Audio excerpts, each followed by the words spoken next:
Olá, companheiros e companheiras, bom dia. Sou João Batista, secretário-geral do Sindicato dos Metalúrgicos de Osasco. Hoje aqui apresentando o podcast, o companheiro Gilberto Almazão, presidente do sindicato, conhecido como Ratinho, não pôde estar aqui hoje, está numa conferência em Manaus, pediu que nós viéssemos aqui ajudar no podcast de hoje. Estamos hoje aqui com o Vitor, que é técnico do DIESE, ele pode se apresentar, para a gente dialogar hoje sobre a questão da inteligência artificial ou os impactos que a inteligência artificial pode provocar no mercado de trabalho. Vitor, bom dia. Bom dia, João.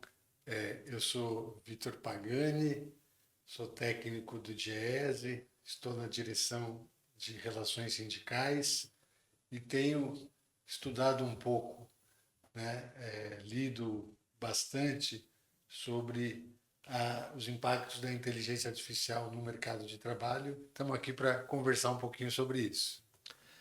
Vitor, tem vários estudos, né? Começou lá com a indústria 4.0, e agora tem vários estudos dizendo que a inteligência artificial pode suprimir muitos empregos e também pode gerar novos empregos. Como é que você vê essa situação? Como é que você vê a chegada da inteligência artificial para o mundo do trabalho? Bom, a inteligência artificial não é necessariamente uma novidade, né?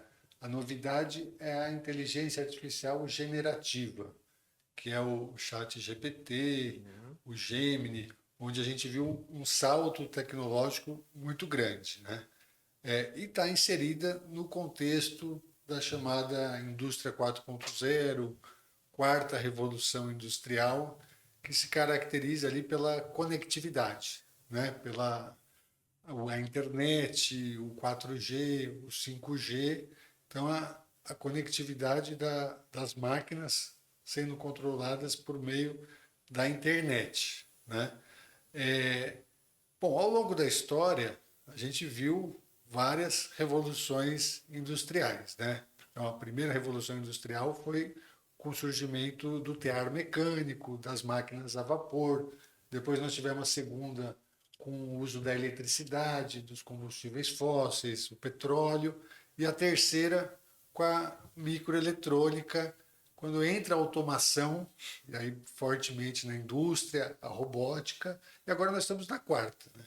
Todas elas impactaram o mercado de trabalho, né? Então eliminaram, extinguiram alguns postos de trabalho, alteraram outros e criaram novos postos. Então, com a inteligência artificial, não vai ser diferente, né? Nós vamos ter um impacto em alguns setores específicos, né? Então, algumas ocupações, aquelas. E aí a novidade agora é que não são só as ocupações repetitivas, padronizadas, que vão ser impactadas, né? Nós temos um impacto agora também no trabalho nos escritórios, né? Então, essa acho que é o grande desafio, né? Mais do que no chão de fábrica, a inteligência artificial generativa impacta muito as ocupações administrativas, né? Então, tem um estudo recente agora da OIT, João, que aponta que um em cada quatro empregos vão ser afetados, né, vão estar expostos à inteligência artificial generativa, né? Isso varia, claro, de país para país. Países mais desenvolvidos, com maior uso de tecnologia, vão ter um impacto maior. O Brasil fica meio que na média, né? Então, um em cada quatro. Agora, o que é interessante é que esse estudo conclui que, mais do que extinguir os postos de trabalho, a inteligência artificial generativa vai transformar as funções, as ocupações. Então, isso vai ser usado como complementar ao trabalho já desenvolvido. É como se fosse uma nova ferramenta e isso vai exigir novas qualificações dos trabalhadores. Acho que esse é um dos principais desafios, né? Como é que requalifica os trabalhadores para eles conseguirem operar, né, essas novas ferramentas, esses novos instrumentos de trabalho, essas novas tecnologias. Eles falam muito da inteligência artificial tirando emprego, mas também tem alguns estudos dizendo, olha, para que a inteligência artificial possa ser executada, você precisa de pessoas treinadas, mas também precisa de alguém para orientar como é que você faz a inteligência artificial. Então, eles estão dizendo, olha, ao invés de alguns empregos efetivamente não sumir, notadamente o que você já falou, que é a questão dos escritórios e tal, mas no chão de fábrica mesmo, acho que o impacto vai ser muito pequeno, porque, a não ser na questão da robotização das máquinas, né? Da automação. Agora, a automação, ela também tem toda a questão do 4.G, depois do 5.G e depois do 6.G. Porque nós tivemos algumas transformações, por exemplo, quando mudou do 4 para o 5.G, começou aí chegar os carros, né, sem condutores, que já está sendo testado e tal. Agora, se não chegar ao 6.G, muitas situações não poderão aplicar algumas situações da inteligência artificial. Como é que você vê isso?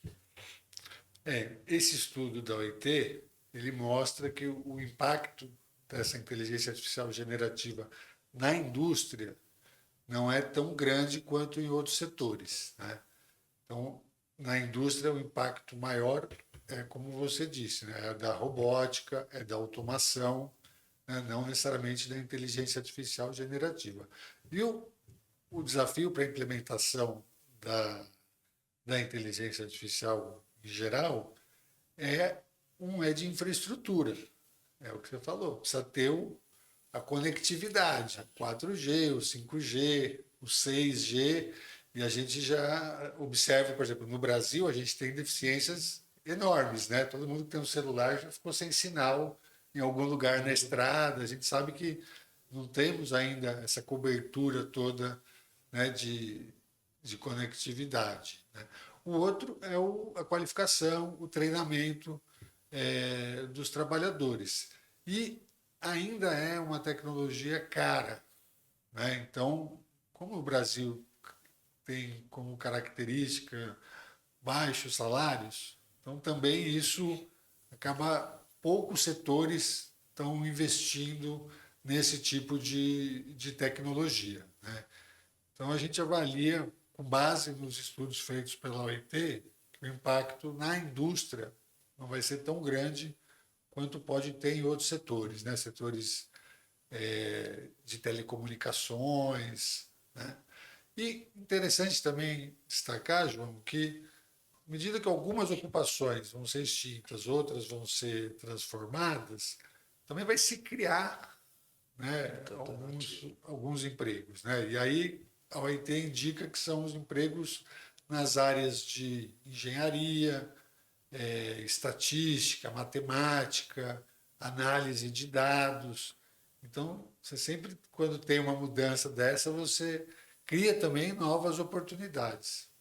Eu estava lendo hoje sobre inteligência artificial, tem um estudo americano, você já mencionou, não sei se é o mesmo, mas eles falando que o jovem recém-formado, agora nas universidades, tem um índice de desemprego muito maior em relação aos operacionais, exatamente em função dessa situação que o chat GPT, a inteligência e o chat GPT, de alguma maneira, estão impactando as áreas administrativas, você já falou. Então, a diferença é bastante grande, né? E o treinamento? Como é que você vê essa questão do treinamento? Que efetivamente tem que, como vai sumir algumas funções, algumas profissões, seguramente outras aparecerão. Como é que você vê o treinamento hoje, a nível Brasil? Como é que você tem essa expectativa? Então, nós temos pouco investimento em treinamento, em qualificação profissional. As próprias empresas investem muito pouco, né? Ou o Estado, né, os governos investem.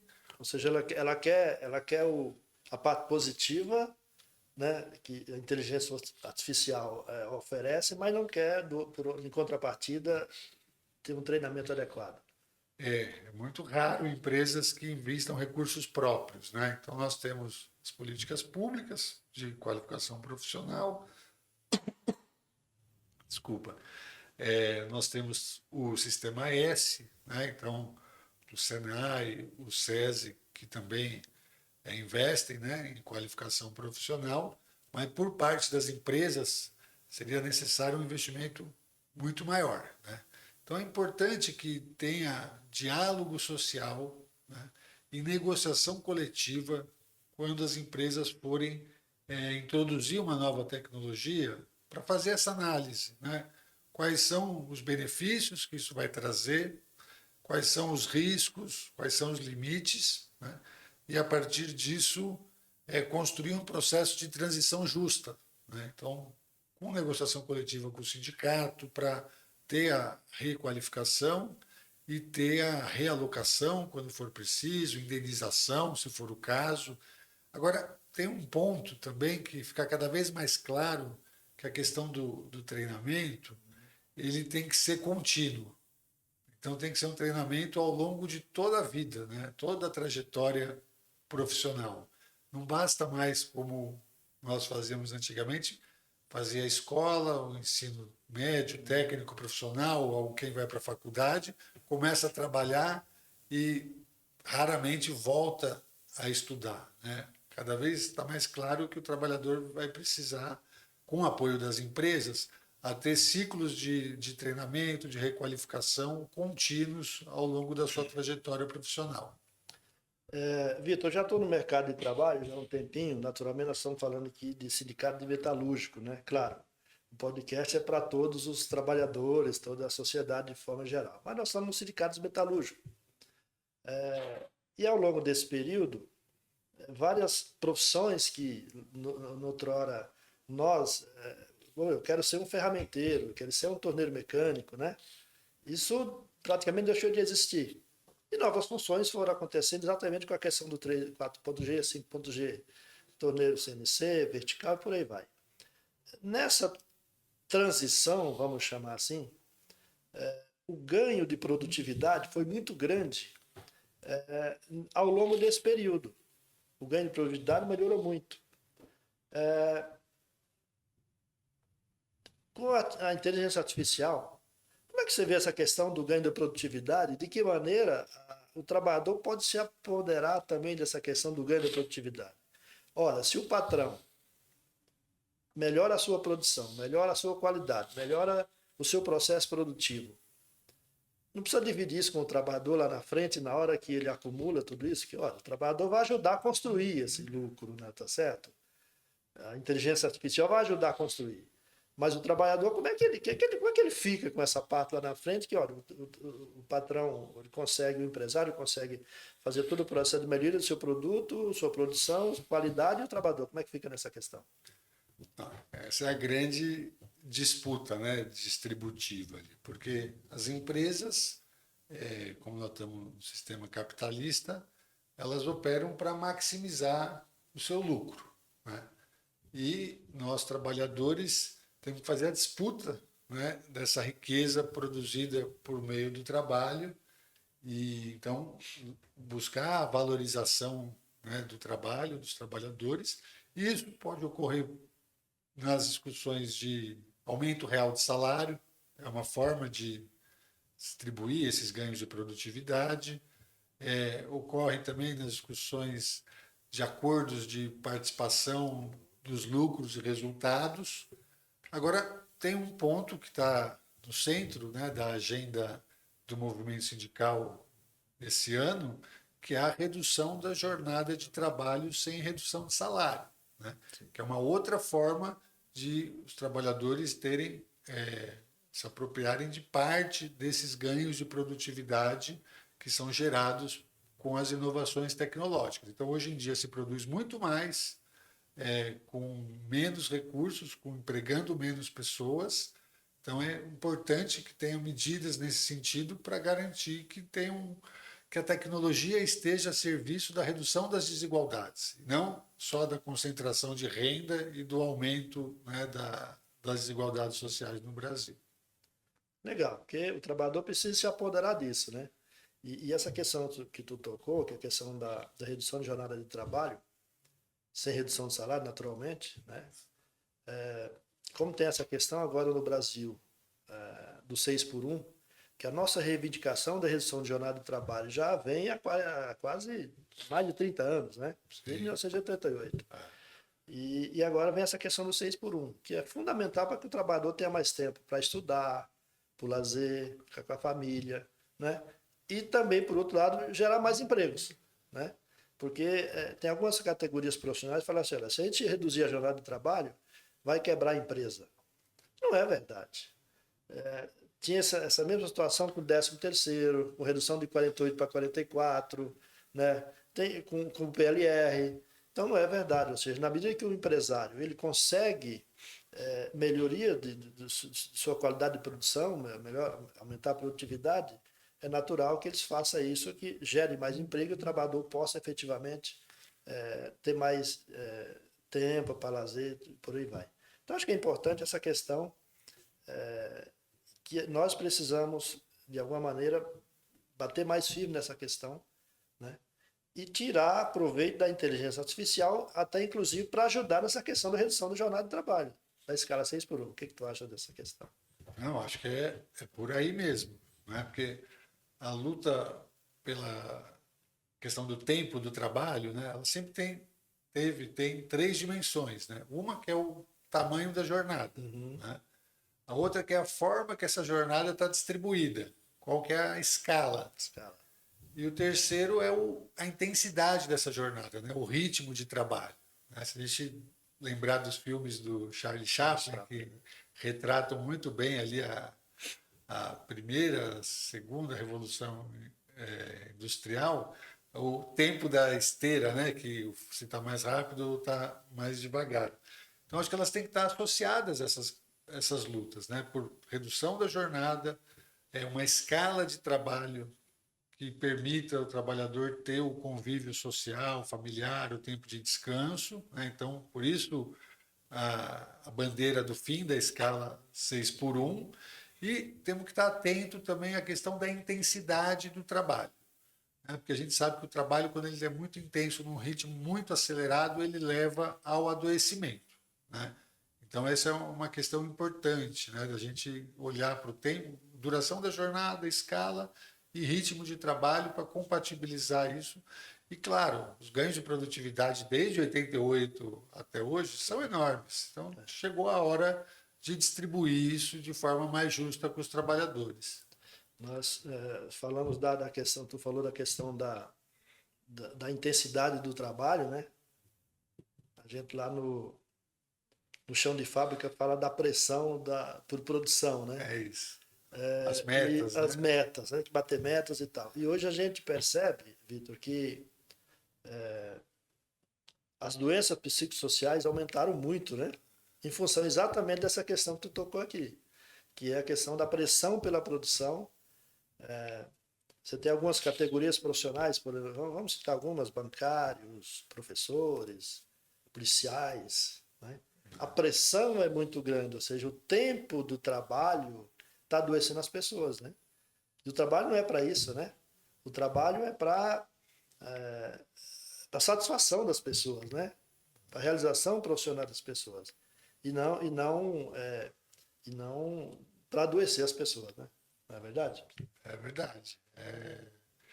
E a tecnologia, ela tem, então, que estar a serviço da melhoria da qualidade de vida, da melhoria das condições de trabalho, um trabalho com mais segurança, com menos acidente, com menos doença, e não o contrário. Agora, isso vai depender da nossa luta, da disputa, né? O movimento sindical precisa estar atento, pautando esse tema junto às empresas, porque se a gente deixar isso desregulado, as empresas vão buscar só aumentar o lucro e não vão ter esse olhar mais humano, né, para os trabalhadores. Na prática, tem que haver o contraponto. Se não houver o contraponto, fica solto e a empresa faz o que bem entender. É isso? Mas, Vitor, quero agradecer muito a você, ao Diese, né? Ceder você aqui para essa palestra, essa conversa nossa hoje aqui. Obrigadão mesmo e muito proveitoso aqui para a gente. Eu que agradeço, João, e o Sindicato dos Metalúrgicos de Osasco e região é um parceiro histórico do Diese, né? Então, contem com a gente sempre que precisar.